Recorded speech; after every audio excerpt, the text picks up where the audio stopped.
Yeah, there was no tarmac on these roads before. Before it was just sand and gravel. So my feet got very tough walking bare feet on these roads in the old days. So the monks nowadays, they don't know what tough is about. They've got it easy, not like me.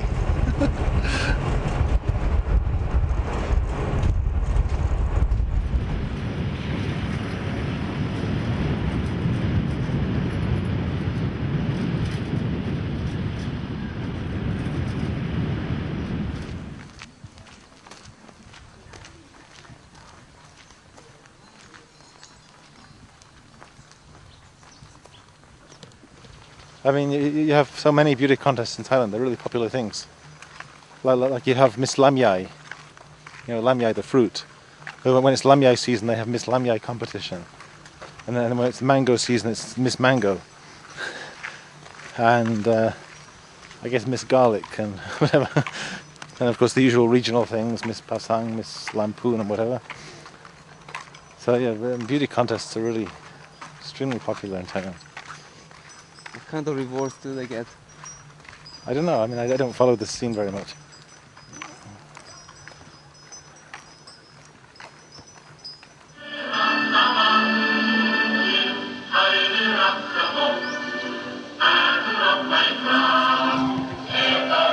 They're playing the national anthem.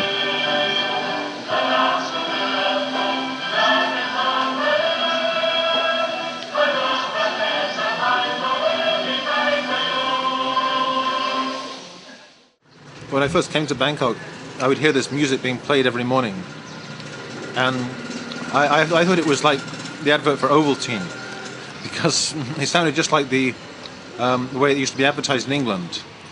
But like in, say, Thammasat University or in the streets, people would just stop in the tracks when they play it over the loudspeakers. And every day, it's twice a day. There were these kids called the Ovaltiners who used to sing this song, "We are the Ovaltiners," and this is just what the Thai national anthem sounds like. I didn't. I was just struck by how much they were advertising Ovaltine until one morning I was walking through the streets and everybody stopped. What's happening?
When I was a boy, my mother once lied to me, and I asked her what love meant. She said, "You'll know when it happens."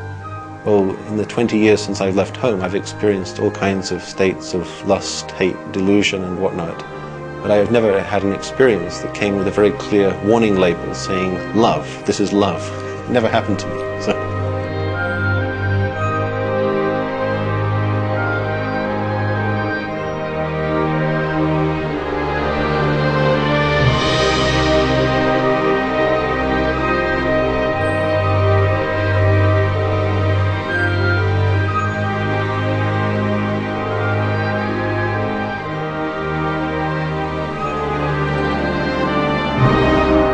I was a Buddhist monk for a total of 16 years, and then I decided to disrobe and got married.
Does your mother ever ask you about Buddhism?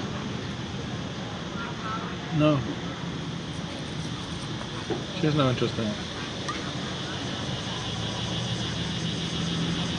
What did she say when you told her that you were going to become a Buddhist monk? Oh.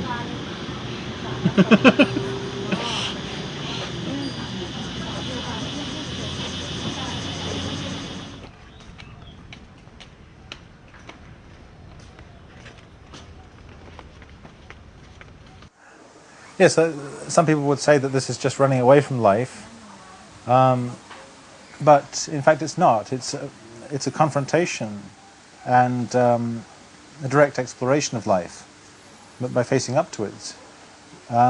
Whereas in fact what most people are ordinarily doing is just distracting themselves in one way or another, with sensuality and with seeking entertainment and sex and drinking and so on.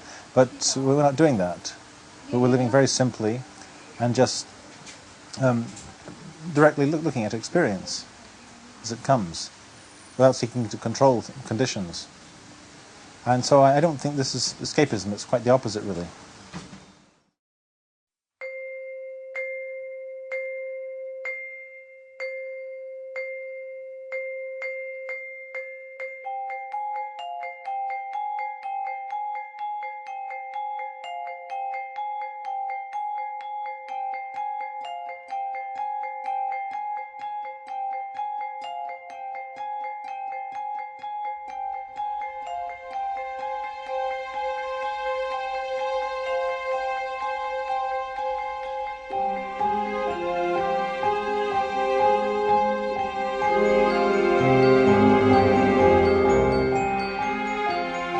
I first came to Iceland in April 1994 for a 3-week visit to the home of a pen friend, and then during that visit I met a lot of the Thai residents.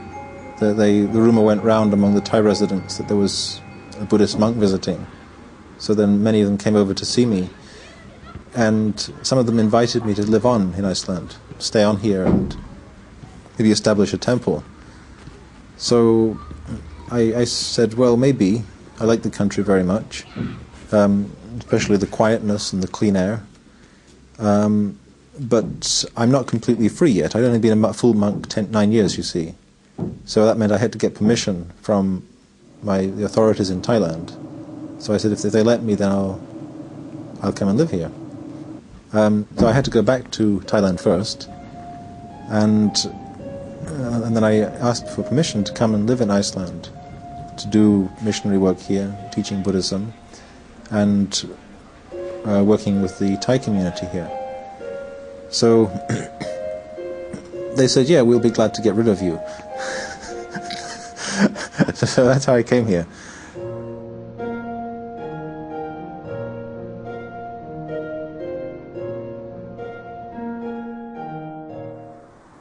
In 1994, I had an invitation from a pen friend to go and visit him, here in Iceland, and so I did.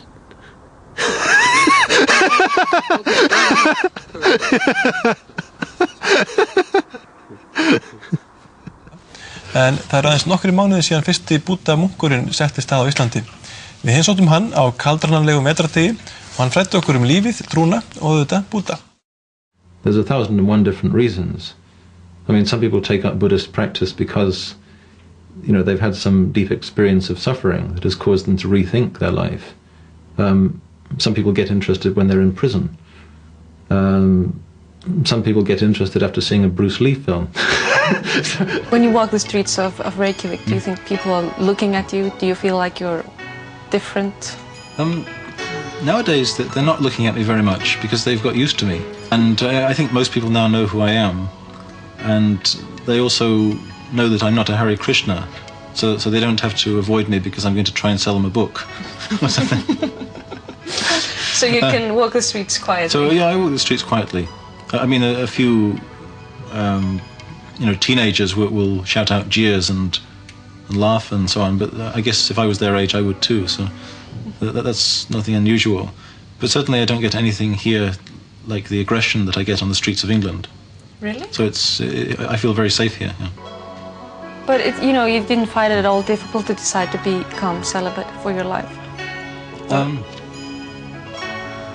No, it's not difficult to become it. It's difficult to remain it, and to be, to be able to endure the sexual frustration which sometimes arises. That's certainly not easy.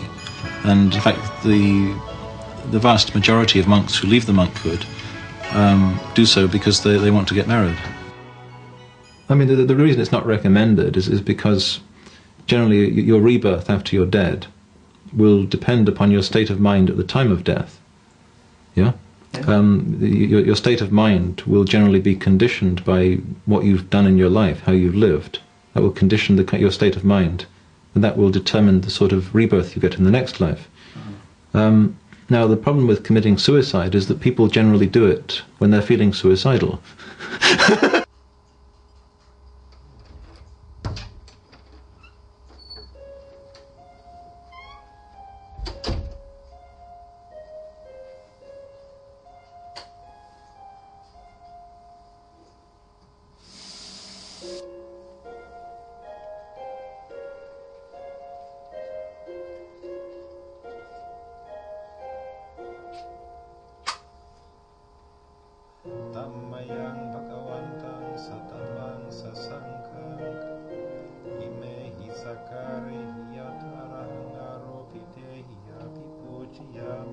Here in Iceland, usually I get up about 5 o'clock, or although there are some monasteries in Thailand where it might be 3, 4 o'clock in the morning.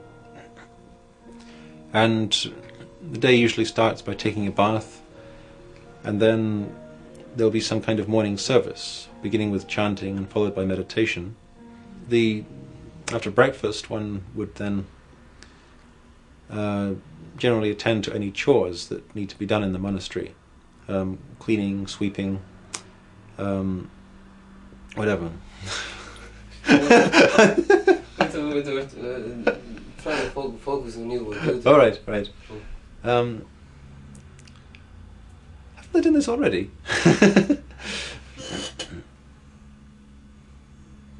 Well, anyway, carry on. Okay, sure, maybe they have. Right, so at about 8 o'clock we have breakfast. I have breakfast. At 8 o'clock I have breakfast. My first year was pretty tough. I mean, I was living mostly on about 10 or 12,000 a month, which is not very easy. I had a room for about 8,000 a month, I think. And I was being fed by the local Thai restaurants some days a week, but we were very poor. So I just lived a very, very simple life in a single room, and it more or less didn't starve. I more or less kept above the starvation level. Because, of course, the Thais very quickly lost interest in me. You know, it was like a 5-minute wonder. And I was trapped here. I had no money to get out of the country. And if it wasn't for just a couple of restaurants in Reykjavik, I would have starved. But on the other hand, the good thing the first year was the university. I entered the course Icelandic for Foreigners, which was good. I made a lot of friends doing that. But apart from that, the first year was pretty hard. But then we started Buddhist Félag. And after that it became very easy, because we got tons of money from all the Buddhists in Iceland. Everybody who registered as a Buddhist, the tax they would pay to the church would come to Buddhist Félag. So after that we were financially okay. Well, I was financially okay. You want me to make a full sentence? Exactly. Okay. There are about 350 Buddhists in Iceland.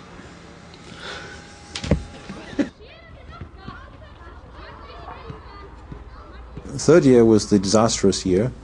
That was the year of the temple project. The sister of the king of Thailand decided she wanted to build a temple, Buddhist temple in Iceland.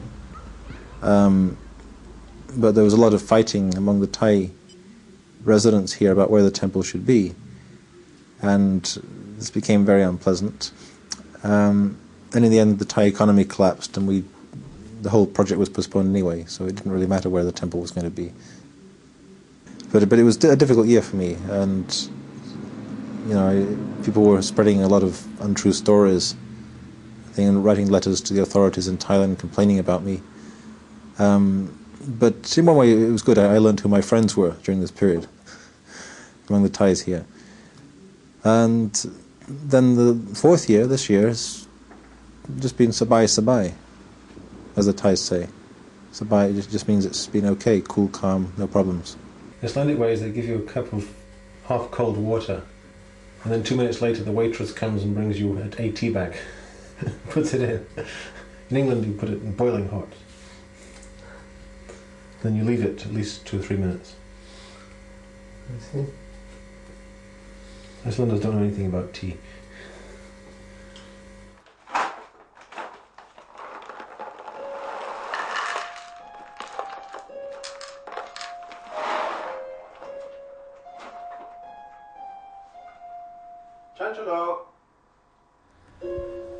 Yeah, well, in Thailand, nearly every Buddhist temple has cats, because the custom is that if you have a cat or a dog that has puppies, and you don't want the puppies or the kittens, then you give them to the Buddhist temple. You don't drown them like you might do in some other countries.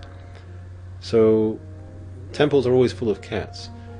And in the temples where I lived in Thailand, I always took care of them. There's always some monk who does it. And so I got used to being surrounded by cats. And after I'd been in Iceland a year, I decided I wanted one. And he's called Chanchalo, which is a Sanskrit word. It means the one who can't sit still. Well, he's sitting still now, but he didn't when he was a kitten. A mouse came in one day, and the cat was chasing the mouse around. But he wasn't catching it, he was just chasing it. And as soon as the mouse stopped, the cat would stop too, and he wouldn't catch it. Very strange. And I tried to catch the mouse myself and let it go, but I couldn't, and then I had to go out. And I came back several hours later, and the cat was still just playing with the mouse. He hadn't killed it, or... So it's a Buddhist cat.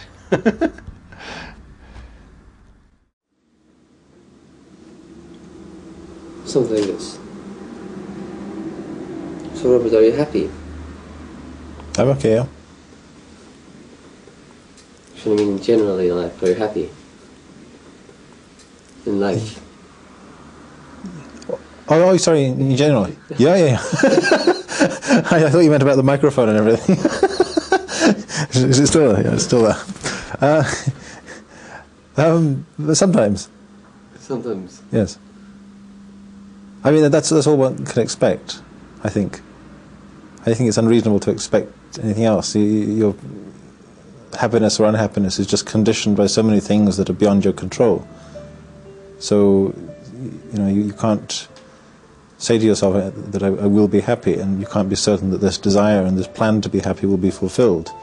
But you can always be detached. You can always be calm, because you're not holding to states of mind, and you're not clinging to being happy or being unhappy. You're just watching these states come and go. So actually I very rarely ask myself whether I'm happy or not. I only speak about it if somebody else asks me. I was born in Leeds, in Yorkshire, in the north of England, but I grew up mostly in Nottinghamshire, in a country village, really a dormitory village for commuters going to work in Nottingham City. Middle-class residential area with middle-class English parents and a younger sister, 5 years younger than me. I was brought up in the Church of England, and it just happened that our local village church in Nottingham was a middle churchy kind of church. Middle churchy basically means a church where no one gives a fuck about.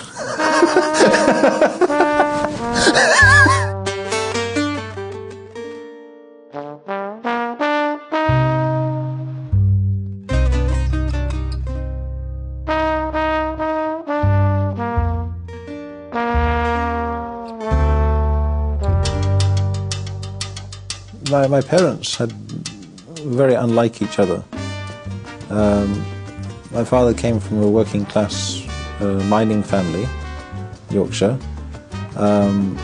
His parents had both died when he was quite young, so he'd been brought up by various aunts and grandmas and other members of the extended family. and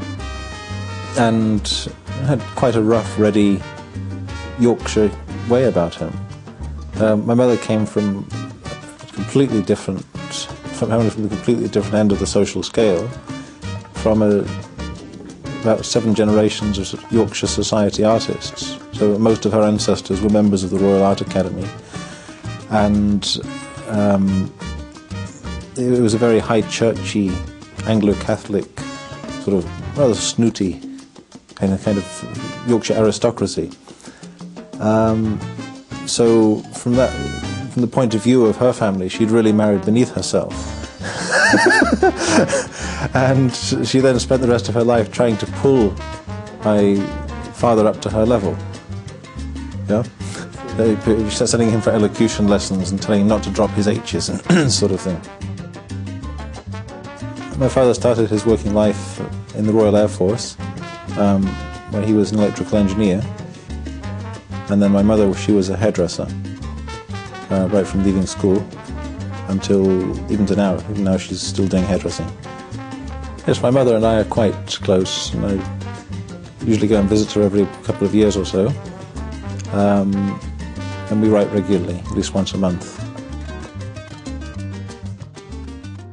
Well, I was something of a loner, so I enjoyed walking in the woods by myself and fighting imaginary enemies and killing insects and all the usual innocuous things that boys do. I also read a lot. I was a bookworm from about the age of 6 or so. I wasn't much into sports. A complete basket case at football, cricket and everything else, but I enjoyed chess. Yes, at school the subject I most enjoyed was creative writing. I mean, I was always somewhat over-imaginative, so it was good to express this somehow. It was a way of not going crazy by putting your craziness on paper.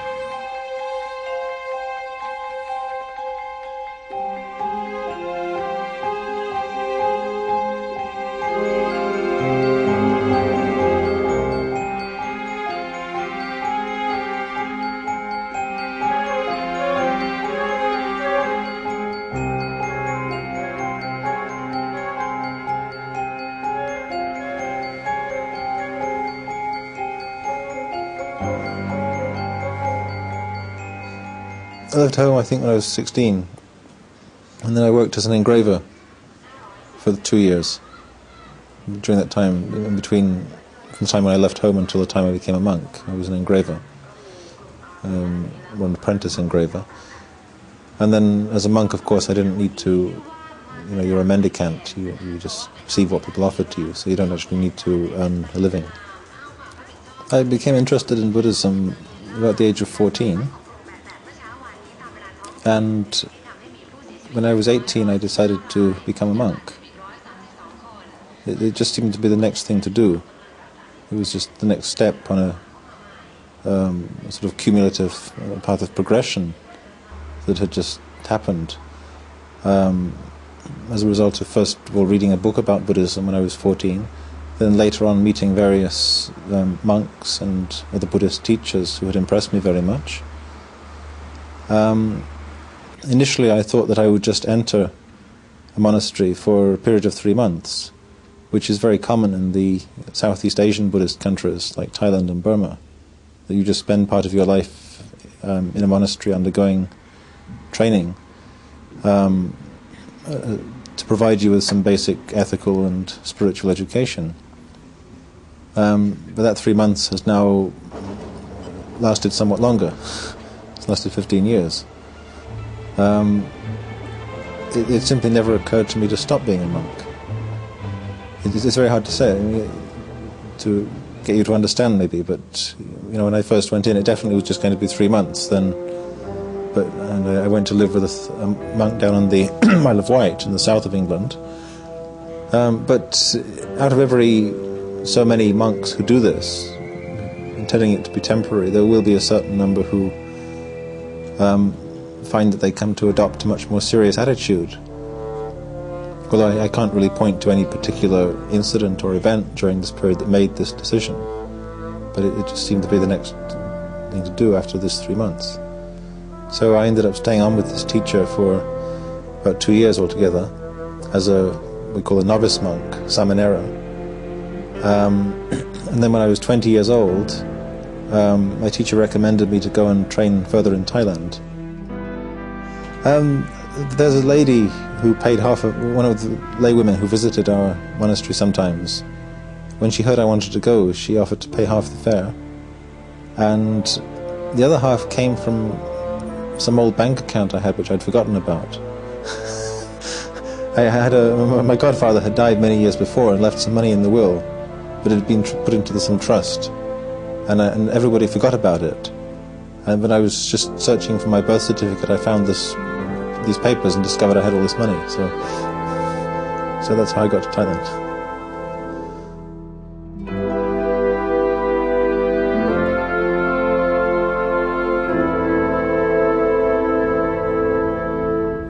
Yeah, no, the first arriving at the airport was remarkable. It was marvelous.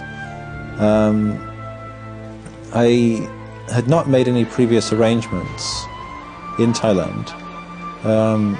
I just arrived at the airport, and my thought was that I would just walk out of the airport and look for a monk. I thought there would be monks everywhere in Bangkok, so I'll just find a monk and say, "Can I stay in your temple?"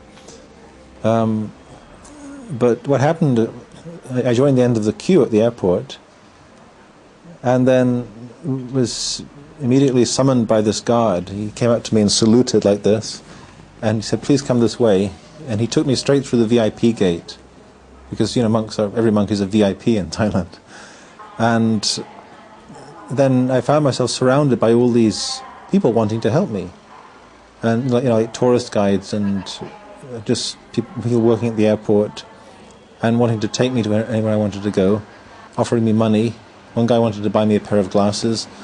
And this was my first experience in Thailand, so very positive. And then one lady told me that she knew of a temple where there was another English monk, so she took me there in a car, and I was dropped off. And it was fortunate that I had a letter of introduction from the abbot of the Thai temple in London, and it turned out she'd brought me to his temple, and I was given his room to stay in. He was a section head at this temple, so it was actually quite a plush room for a monk, especially for I was only a novice at the time. But because I had the letter of introduction from him, I was given his room. And then I was just completely spoilt to death for the first week or so, because the Thais really like Western monks. They have a lot of illusions about the West. They tend to look on it as a great Western paradise. And so they think it's really wonderful that you've chosen to give up all that and come to their country and practice their religion. It's a bit of an inferiority complex, I guess. But they do appreciate Western monks very much. So I was looked after very kindly. But it was in Bangkok, and it's a pretty tough place to live, really. If you've just arrived in the country and you're not used to the heat and the weather and the different food and everything. And Bangkok is ultra hot and ultra noisy and dirty and polluted. So I had to get out of it pretty quickly, I found. So I went up to the north and northeast of the country, to the countryside where the air is much cleaner, and entered then a forest monastery.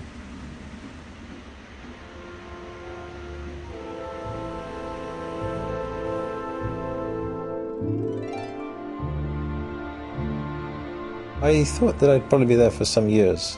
It is usual, the custom in Thailand is that when you take higher ordination, you're supposed to live with your teacher for at least 5 years. So I knew I'd be there at least that long. But I had no definite plans of what would happen after that. My first forest monastery was in Udon Thani, in northeastern Thailand. During the Vietnam War, it was a place where the Americans had one of their largest air bases, and they would take off every day with these B-52 bombers and go off to Vietnam dropping bombs on jungles, hoping that someone was standing under one of the trees. And apart from that, Udon Thani is also famous for sugar, rice and forest monasteries. So that's where I started. then later I moved to the more temperate regions of Chiang Mai and Lamphun, which is in the far north of the country.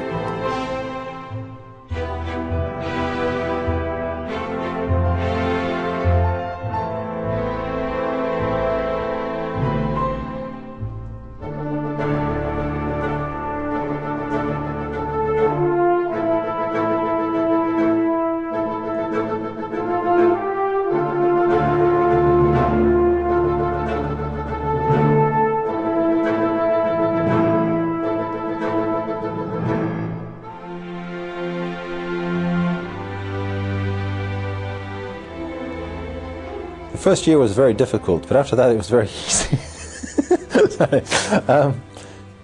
Yeah, the first year in Thailand was rather difficult for me.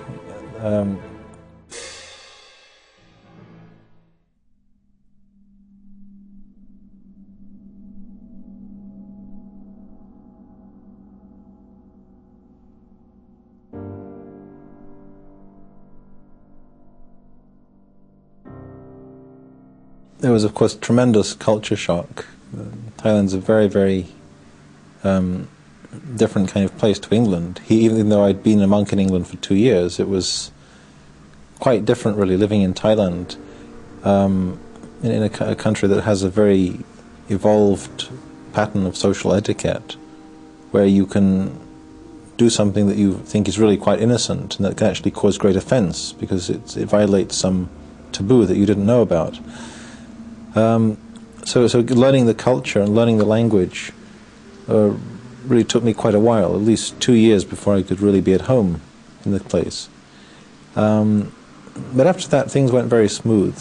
มากไหมครับสื่อสาร มันยากมากมาครั้งแรก แบบเนี้ยกะแต่สองคนเนี่ยกะ ที่นี่ต้องเรียนใหม่เพราะว่า I mean, in all the monasteries I lived, I was very popular, which was a kind of new experience for me. I'd never experienced popularity in my life before. I'd always been the unpopular person in the class, or at least a loner, someone who stood apart. But then in Thai monasteries I found that people really liked me, and I was treated very kindly. This in itself brought about quite a big change. I began to think more in social terms, more about the community and environment around me, rather than just being preoccupied with my own concerns.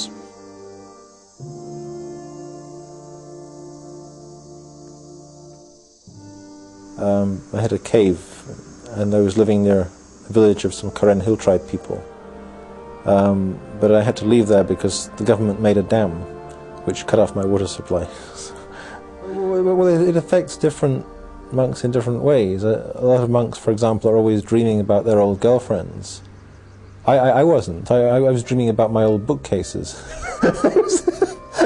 Well, I dreamt about girlfriends sometimes, but mostly I was missing my books. And,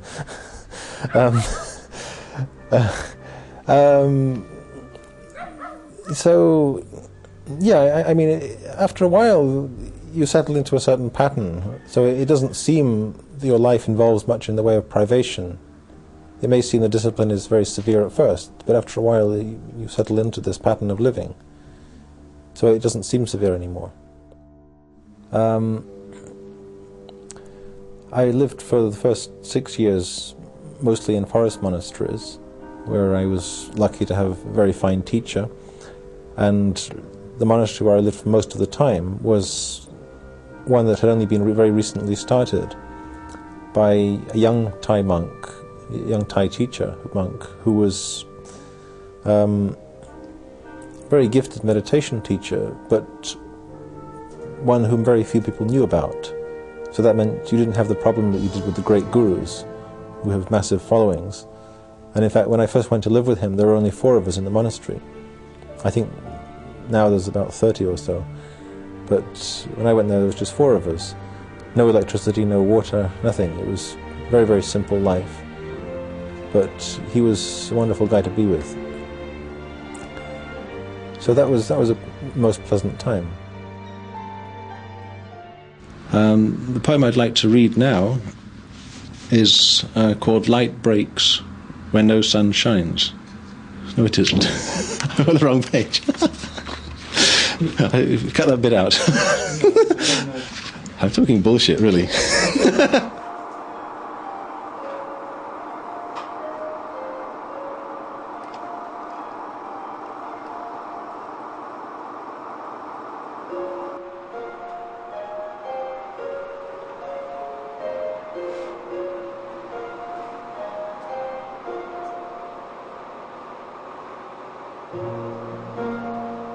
To a large extent, I find myself acting as an intermediary and as a translator between Thais and Icelanders, and especially between Thais and Icelandic authorities, things like government departments, which would be quite a very bizarre thing for a monk to be involved in any Asian country. You don't normally have much to do with the secular authorities. We as monks are entirely dependent upon the support of lay people. We don't, for example, get paid any kind of salary for being monks. So you are dependent for everything. Every mouthful of food you eat is given to you by lay people.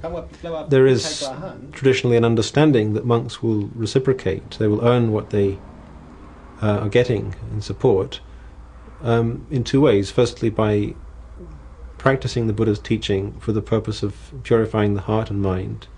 But also it's traditional that a monk should teach. He should give guidance in Buddha Dhamma, and he should get involved in things like reconciling any disputes that arise in communities, like for marriage problems here, cultural misunderstandings between couples. So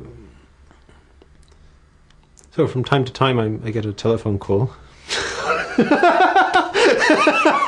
Really? when the phone's plugged in. So, for example, with the Thai Icelandic marriages, most of them have been pretty good, I think, but sometimes things go wrong, and very often this is due to a mutual lack of cultural understanding. Thai etiquette has a whole load of principles that you just don't find in any Western culture. Things like a value being assigned to each part of the body. So like the head has a very high value, and anywhere from the knee downwards, and especially the feet, are considered rather low and dirty. So you must never allow your foot to be higher than somebody else's head, or point the soles of your feet at somebody. This kind of stuff. So an Icelandic husband might accidentally be continually offending his wife, and without knowing it, and she's being polite and not saying anything, but getting very angry, and then maybe one day she goes crazy and starts throwing plates against the wall or something. So I get called out sometimes to deal with problems like this.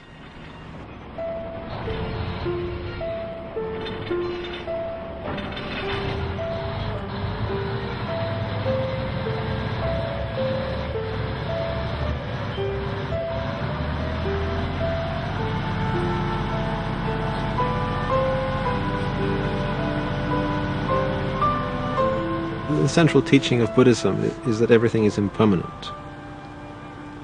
Yeah? Everything is impermanent. There's nothing that is worth having, nothing worth clinging to, there's nothing worth being. One of the things that is impermanent is the attitudes that people have towards love, in particular the sexual romantic relationship. We only have to look back over a few centuries to see that this attitude is itself subject to impermanence. In the Middle Ages, and even today in many Asian countries, love is of very little significance in relationships. But when a woman is looking for her partner, or her parents are looking for a partner for her, the main consideration is practical things. Is he going to be nice to her? Is he not going to beat her up? Is he going to have enough money to support her? Does he refrain from drinking and other dissolute habits? And if he fulfills all those criteria, then he'll be a good husband for her. And if they don't love each other, well, that's just too bad. They can always learn to do so. I'm not saying this attitude is a good one, but it's a very prevalent one in many countries, and has served as a basis of social stability for a long, long time. Now, in Iceland, things are somewhat different. Sorry, I'm just laughing. It's the cut. Oh, no, isn't that enough? I mean, what do I know about love? I've been a monk since I was 18. นี่ก็ไม่ต้องใช้โอ้ถวายแค่ถวายนะถวายนี่เราจะมาเอาแบบยังไม่สุดทำไมพระเอาสวดข้างบนแล้วก็รับพรแล้วก็ค่อยถวายคนนะอยู่ในกระดาษ I had been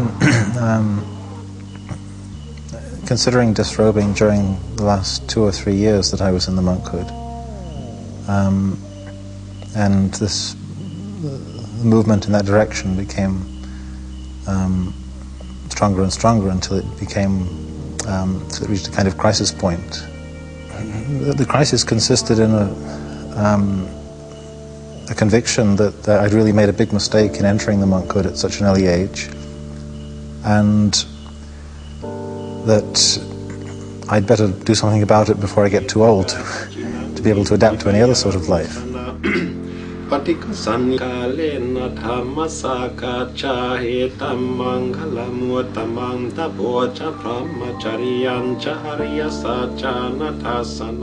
the time I disrobed and left the order, I was just doing it very impulsively. I was taking no advice from anybody. And I didn't want to be talked out of it.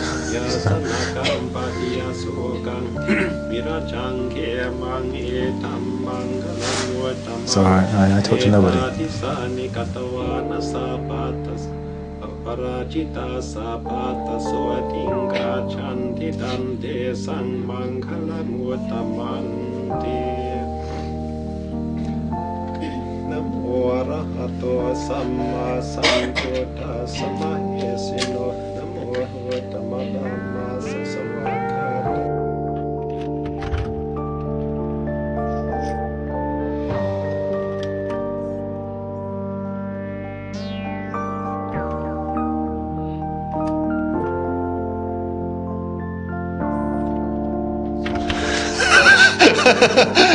Why not? You go to Mallorca or Ibiza, you go to Kazakhstan. So in December 1999, I decided to go on a trip to Karaganda in Kazakhstan. I wanted to go to this country for a long time because it's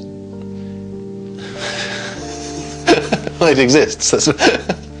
Sorry, I'll start again.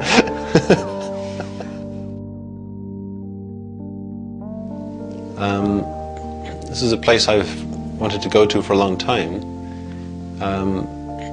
partly because of the beautiful scenery around the border area with China, the mountainous scenery there, but mainly because of this being the center of the Russian space program. I've been interested in space travel since I was a young boy, and for me the defining moment of the 20th century was when Yuri Gagarin took off and became the first man in space. So I was hoping to be able to visit the Baikonur Cosmodrome in Kazakhstan, which is where he took off from. Though unfortunately the Kazakhs wouldn't let me in. It's a secret place. So I spent about nearly a month there, and during this time I met my wife-to-be.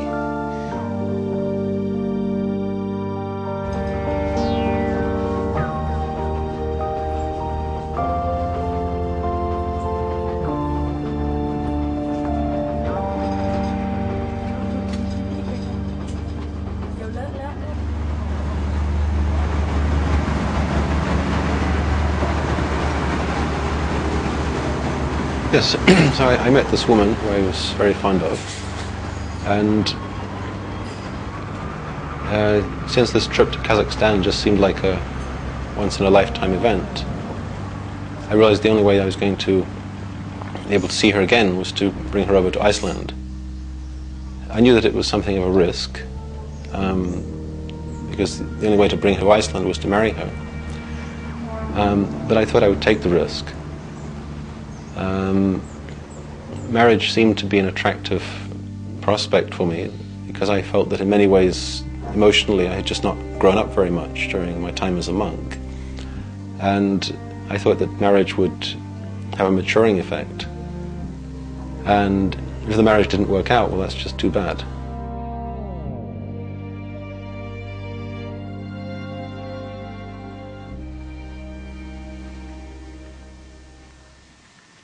I was a Buddhist monk for a total of 16 years, and then I decided to disrobe and got married.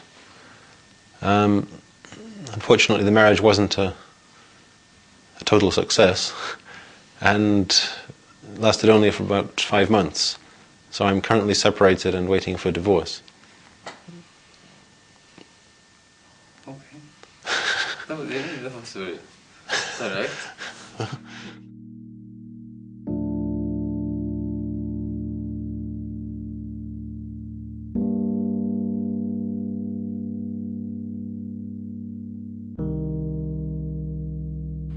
Очень хороший мужчина. Robert. He was my knight with shining armor. Я его очень-очень любила. Он такой хороший мужчина.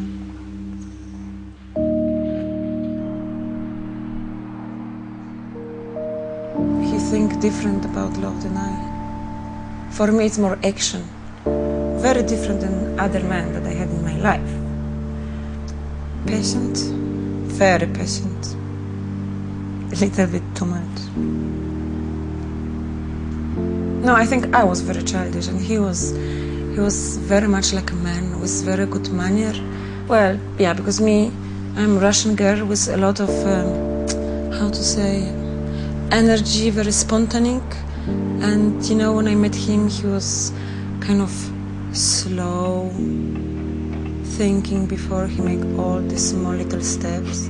So I want to move him a little bit and shake him much more, to be more like, yeah, like me. I don't know. It's so long time ago. He sometimes come in my dream. I dream about him. And you know, he still calls me.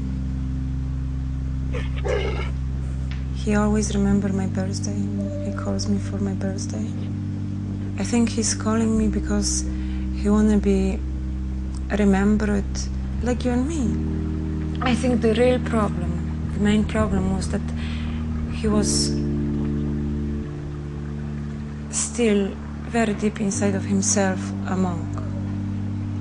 They don't have any responsibility. The life is so simple and different than our life. So quiet. But well, I don't hate him because he was so nice and he never did anything wrong to me, you know. I am too much like, you know, let's go there and talk, and this kind of people I was imagining, they need some time for themselves, you know. Do you like to be alone? But I am, you know, like all the Russian people with a lot of revolution inside, ready to fight for even a cup of tea or something for nothing. Maybe sometimes it's too much. Actually, he never pissed me off, really. Maybe he was too nice for me. So I will always remember him as my orange Buddha man.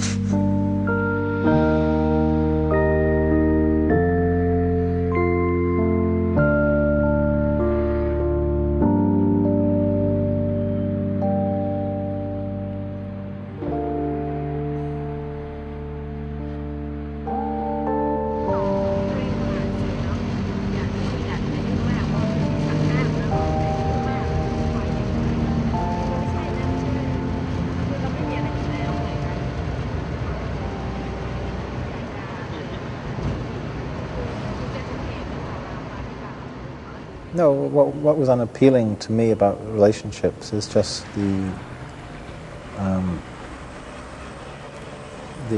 constant demands upon you by the woman. that you, for example, can't really be alone as much as you want to be, which is not a good thing for someone like me who likes to be alone. And so basically I'm just too self-centered to be in a relationship.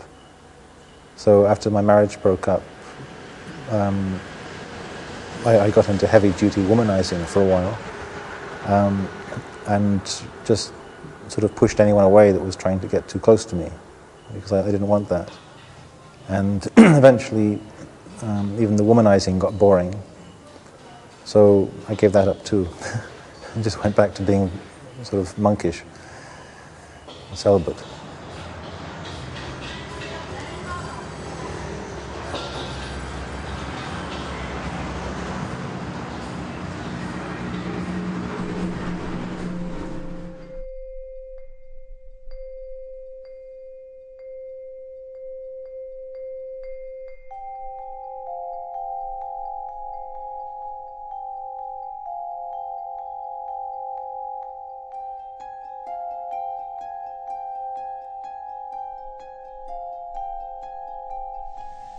In many respects, as a monk, I had not really grown up, and that being married and being involved in family life would be helpful as a kind of maturing process. I found that it was not very easy to adapt to married life after being a monk for so long.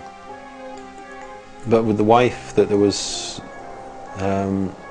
great problems in communication.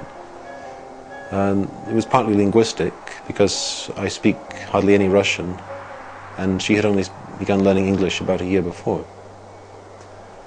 And partly cultural. I mean, she's a Russian lady, and they do have somewhat different habits than we do. And it was partly simply that we had very different expectations.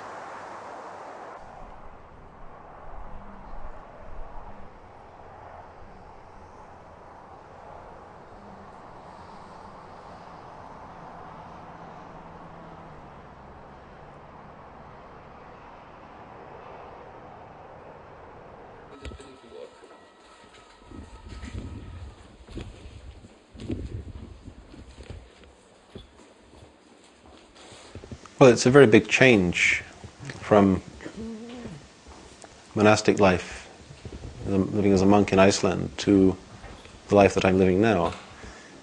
As a monk, I was really very sheltered. There was so much of Icelandic life that I just never saw or even knew about. And the program, the schedule for each day was fixed, the times when you ate and so on. And now that I'm not a monk, sometimes I'm at a bit of a loose end. Should I eat now or shouldn't I?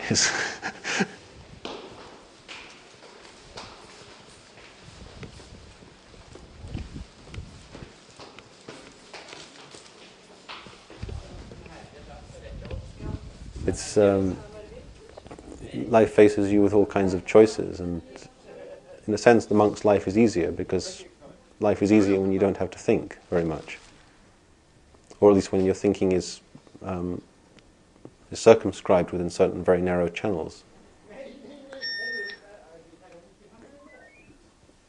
You see, most of the differences are just obvious things. I mean, I've got to earn my living now. I don't need to tell people this. On the other hand, in one sense, my present life is much easier, in that I'm just an anonymous face in the street. That's quite comfortable. As a monk, you're never anonymous. Everybody knows who you are. You're recognizable, and people are approaching you all the time. Whereas now, if I walk down the street, a person who doesn't know me is not going to approach me for any reason at all. And I rather like that. I enjoy just being obscure, just being a nobody.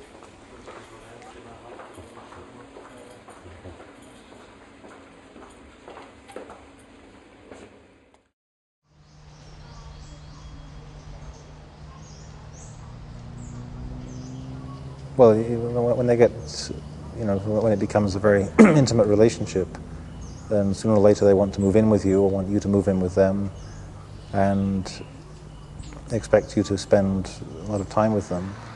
So I mean, a girlfriend who only wants to see you once a fortnight, that would be okay. but when you've got to be with them all the time, and you have your own projects and stuff, and they mean more to you than sex and intimacy and all that, then clearly you're not really the sort of person who should be let loose on women. You basically should just give that sort of stuff up, otherwise you're just going to be hurting people.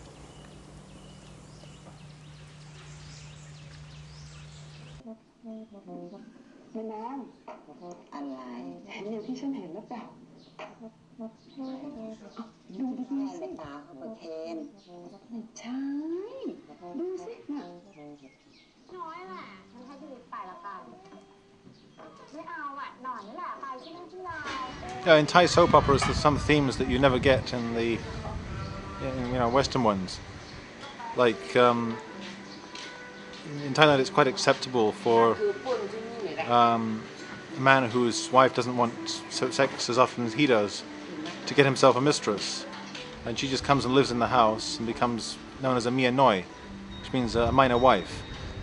And she's like halfway between a family servant and a wife. She's inferior to the wife, but she's above the servants. So a popular theme in the Thai soap operas is the conflicts between the mia noi and the other servants in the house. So it's a bit different to Dallas and Coronation Street. It's not acceptable for the husband to pick his own mistress, but he can get away with it as long as it doesn't become public. He's very discreet. But if the public find out, then the wife will feel she's lost face, and then it will usually result in violence. So, like, one of the most common crimes among women in Thailand is that they drug their husbands and cut their testicles off in the middle of the night.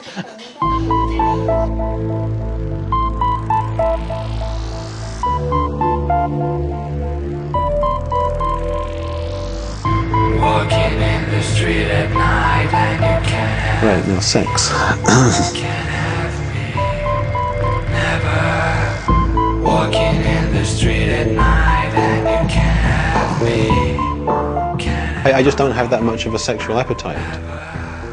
So whatever is expected of me is irrelevant. I mean, sex is just not that important part of my life. And mostly it's just something I do because the woman wants it. Walking in my sleep so you can't have me. Well, I found it very interesting looking at the nightlife in Iceland, Reykjavik,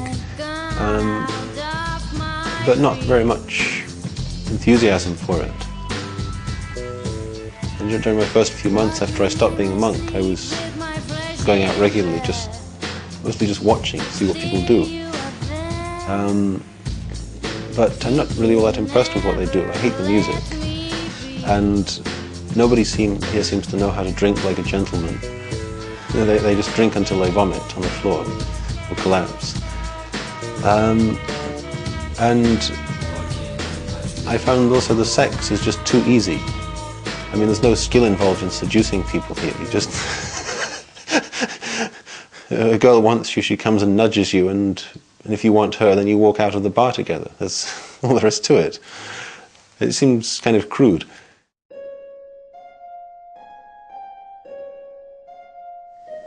Yeah, two disadvantages of not being a monk anymore are that I have to wear trousers, which are really not at all comfortable compared with the skirts that you wear as a monk. I have to remember always to pull up my zip. And the other thing is not having hair.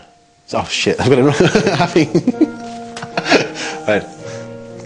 And the second thing is having to have hair, having to grow my hair and rather than being shaved. And buying shampoos and combs and combing it every day and washing it 2 or 3 times a week. Whereas as a Buddhist monk it was so simple, you just shaved your head once a month.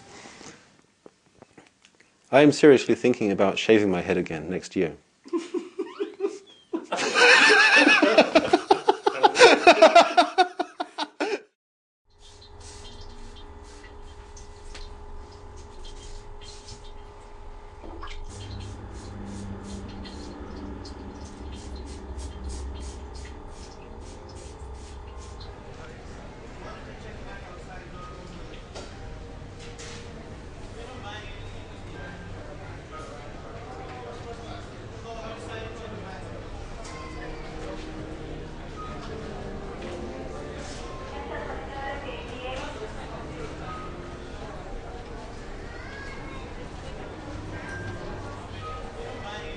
No, it wasn't a swing of moods that I went through. It was just a swing of thoughts, a change of priorities, of assessment of what's important and what isn't.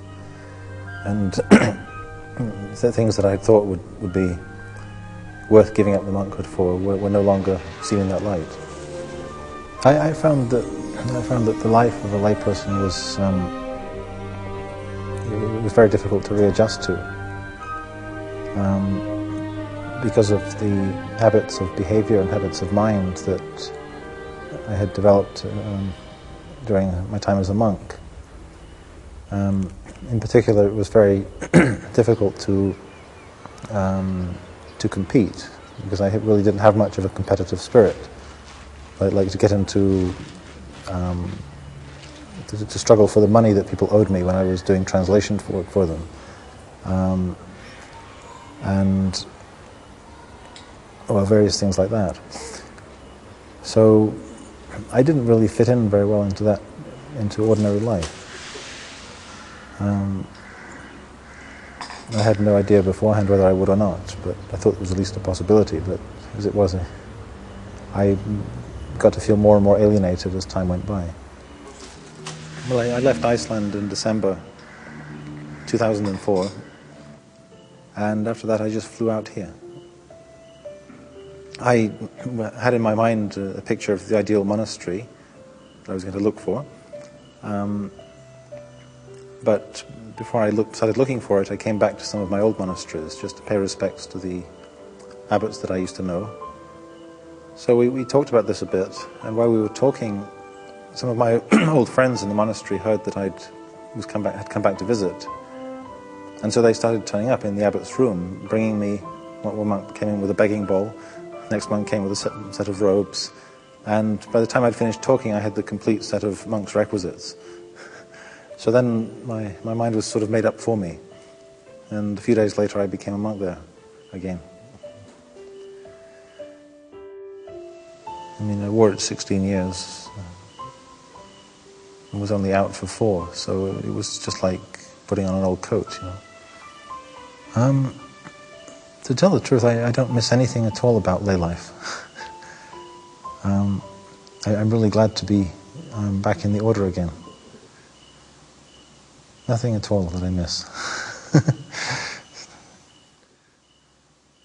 Well, maybe there must be something. Let me just think a moment. Maybe there's something I miss. Have I missed anything?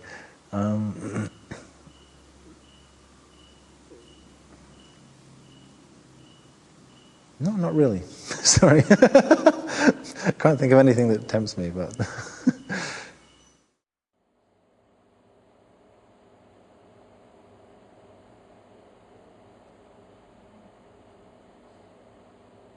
I find it very difficult to evaluate just how I've been changed or affected by this period of being married.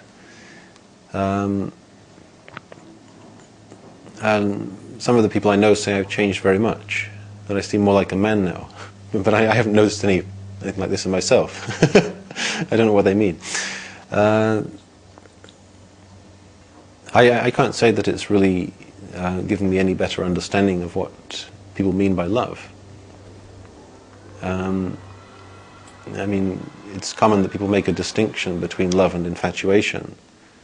But I'm still inclined to regard love as just as the difference between love and infatuation as being just a matter of degree, not a difference in kind. That love is just a label we give to an infatuation that's strong enough to make you want to stay with a person for some time or marry them.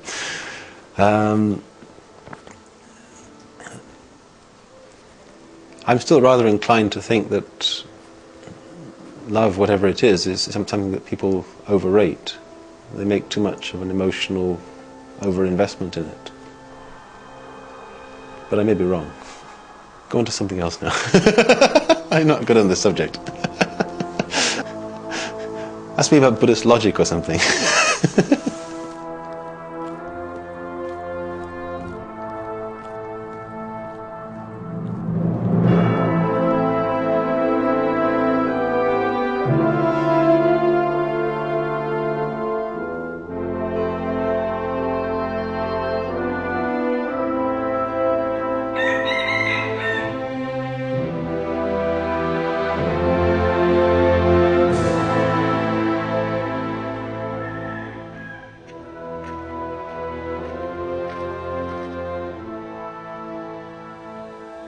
Well, all religions seem to agree that the world is a vale of tears, that things as they are not completely ideal, it could be better, but then they disagree as to precisely what is the cause of the unsatisfactory nature of things. And where Buddhism differs from the diagnoses of other religions, there is, according to Buddhism, no thing that is permanent anywhere. Everything that arises must pass away, and that includes ourselves, and it means that there is no part of ourself and no part of the world in which we live that can last forever. So the Anatta teaching rejects both the idea of an eternal soul and it rejects the idea of an eternal God. And indeed it says that these ideas of eternal soul, the idea that there's part of you that will last forever, and the idea of a God that can, that has the power to save you because he's infinitely powerful and because he lives forever, are among the things that are obstructive to freedom from suffering, which is what Buddhism is concerned with.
I have no definite plans for the future. I can't talk about any particular plans. I can only talk about what is quite likely to happen. Apart from growing old, getting sick and dying. I will probably be working for the next 3 years on quite a big translation project I'm doing. Every few months I'll take off to the forest and go and meditate in some quiet place. And I expect that'll be what I'll be doing for the next 1 or 2 decades. So, but no really big ambitions, just a very focused little ambition of reducing lust, hate and delusion, which is what the Buddha's teaching is really all about. It's just something I don't give any thought to nowadays. I mean, I'm not in a position of being a counselor to anybody or a teacher, so I don't have to try and understand how other people live. I'm really quite focused now on my work doing translations of Buddhist texts from Pali and working on my own practice. So I don't really give any thought to questions of love. It doesn't interest me anymore. And my aim really is dispassion, freedom from all passion. The reality is that whatever arises passes away and is not self. There's nothing worth clinging on to. And so a life that is based upon any other principle, there's something worth having somewhere, something worth being, is one that's based on delusion, and that will cause suffering. So if you want to be free of suffering, then you hold on to nothing. You settle down nowhere.